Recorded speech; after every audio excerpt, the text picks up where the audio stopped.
Hi అండి, నమస్తే. Welcome to read with Yashu. నిన్నటి భాగంలో వైష్ణవ వేషధారి అయిన శివుడు హిమవంతుని సభలో ప్రవేశించాడు. తర్వాత ఇప్పుడు చదువుకుందామండి.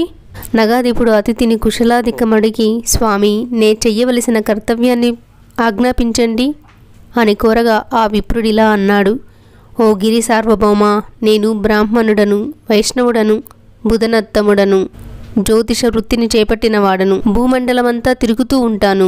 నేను స్వేచ్ఛాజీవిని, స్వతంత్రుడను, సర్వగామిని, సర్వాంతర్యామిని. గురు అనుగ్రహంచే నాకు సర్వము తెలుసు.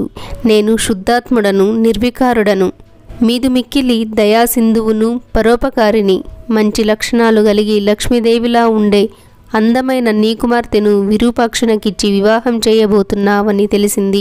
ఆ శ్మశానవాసికి ఈ సర్వమంగళనిచ్చి పాణిగ్రహణం చేయటం శ్రేయదాయకం కాదు సుమా. నువ్వు నారాయణుని కులంలో పుట్టినవాడివి. ఎలా చూసినా నీ ఇంటి అల్లుడు కావడానికి తగిన అర్హతలలో ఒక్కటీ లేదు ఆ ఆది భిక్షువుకు. అయినా ఇంట్లో అందరినీ అడిగి చూడు, పార్వతిని మాత్రం అడగకు. ఎందుకంటే రోగికి ఔషధము పథ్యము రుచించవు.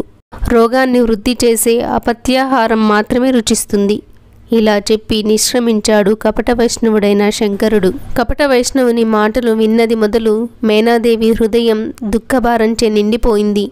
ఒక రోజున కుమిలిపోతూ భర్తను సమీపించి ఇలా అంది. నాదా, సుకుమారి సులక్షణ అయిన నా కుమార్తెను కురూపి పిశాచ గణాధిపతి అయిన ఆ రుద్రునికిచ్చి వివాహం చేయటానికి నేను అంగీకరించను. మీరు నా మాటలను వినకపోతే ఇల్లు విడిచిపోతాను, విషం మింగుతాను, లేదా ఊరేసుకొని చస్తాను. అమ్మాయిని తాడుతో మెడకు కట్టుకొని సముద్రంలో మునుగుతాను. కానీ ఈ వివాహానికి మాత్రం అంగీకరించను. ఇలా రోషంతో తీక్షణంగా పలికి కోపగృహానికి వెళ్ళి ఆభరణాలను విసిరికొట్టి ఏడవడం మొదలుపెట్టింది మేనాదేవి. అక్కడ కైలాసంలో శంకరుడు సప్తర్షులను స్మరించగా అపర కల్పవృక్షముల వంటి ఆ ఋషులు మరుక్షణంలో ప్రత్యక్షమయ్యారు. అపర సిద్ధి వలె ఉన్న అరుంధతి కూడా వచ్చింది.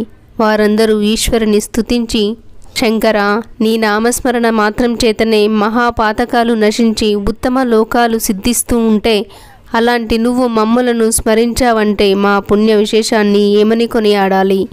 నీకు దయ ఉంటే ఈ సేవకులకు ఆజ్ఞాపించదగిన శుభకార్యాన్ని చెప్పండి అని వినయంగా మనవి చేశారు.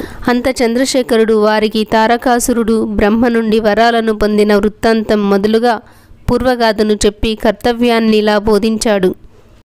సప్తర్షులారా, దేవతల ప్రార్థనను మన్నించి వైష్ణవ వేషంలో వెళ్ళి శివనిందను చేసి మేనా హిమవంతుల మనసును విరిచి వారి హృదయంలో శివద్వేషం రగులుకునేట్లు చేశాను. ఇప్పుడు వారు వారి కన్య అయిన పార్వతిని నాకిచ్చి వివాహం జరపడానికి ఇష్టపడటం లేదు. నా పెళ్లిని నేనే చెడగొట్టుకున్నట్లయింది.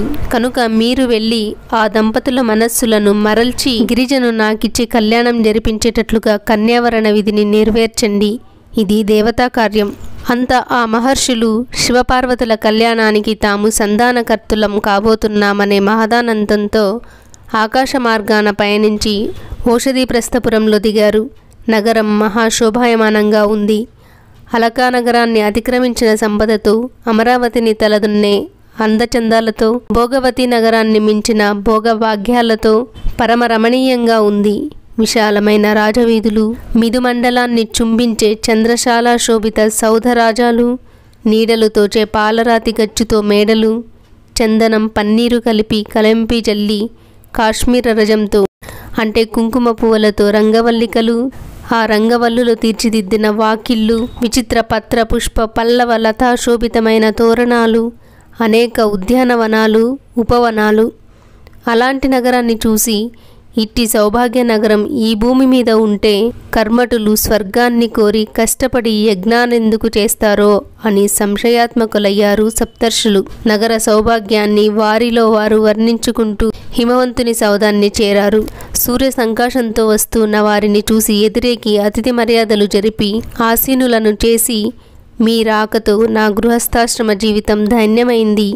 మహర్షులారా, ఆజ్ఞాపించండి అన్నాడు హిమవంతుడు. శివపార్వతుల కళ్యాణానికి సంధానకర్తలుగా వచ్చిన సప్తర్షులకి హిమవంతుడు ఏం చెప్తాడన్నది రేపటి భాగంలో చదువుకుందామండి. ఈ వీడియో మీకు ఎలా అనిపించింది కమెంట్ చేయండి. నచ్చితే లైక్ చేసి కమెంట్ చేయండి.